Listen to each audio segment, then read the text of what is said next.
Now, March Madness. We're less than 24 hours away from the start of the NCAA tournament. Providence is getting ready for a double dose of the big dance, both hosting games at the Dunkin' Donuts Center and cheering on the number 9 seeded PC Friars. NCAA rules prohibit sales of alcohol at the games, so the city of Providence is temporarily suspending its open container law. People will be allowed to walk around with alcohol in designated areas downtown and in Federal Hill. We have in-depth coverage for you tonight. Eyewitness Sports Director Yanni Caracas is in North Carolina with a peek at the Friars practice today. But first, let's go to Eyewitness News reporter Steve Nielsen live outside the dunk with a behind-the-scenes look at CBS Sports broadcast operation that's new at 6. That's right. Well, fans are getting ready to pack downtown Providence, taking all these March Madness festivities. Inside of the dunk, though, it's organized chaos as there's 8 teams, 4 games, and only 1 broadcasting team. And I got a chance to speak one-on-one with all of them and give you this inside look at CBS Sports and how they're able to tackle all of these games in one day. Getting Providence ready for the national stage starts here. The production trucks, from directors to producers, graphic designers. There's a lot to do with little notice.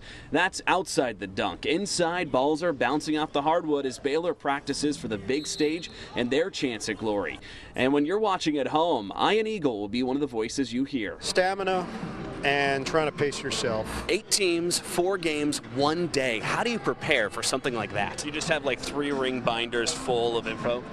Yeah, more information than I'll ever need, and I've been doing it 19 years. Evan Washburn says as a sideline reporter, there's more than meets the eye. It's a constant conversation that I'm having with the truck about what I'm seeing, things that they need verification on, from as important as a big injury, as minimal as, hey, where's that guy standing? I think it's very competitive. Len Elmore told me for your brackets, the Providence games will be competitive. For the most part, I think this is going to be a highly competitive site. Chris Webber agrees. Pretty tough to say who the underdogs here because so many guys or so many teams have been proving themselves all year. No such thing as an underdog in March Madness. No such thing. Just Cinderellas. Yeah. And for some more news on your brackets, keep this in mind. Len Elmore told me that UNC Wilmington and also Wichita State looked really good today, so keep that in mind, guys. And Steve, as those teams were practicing, as everybody was getting ready, what was the atmosphere like inside the dunk?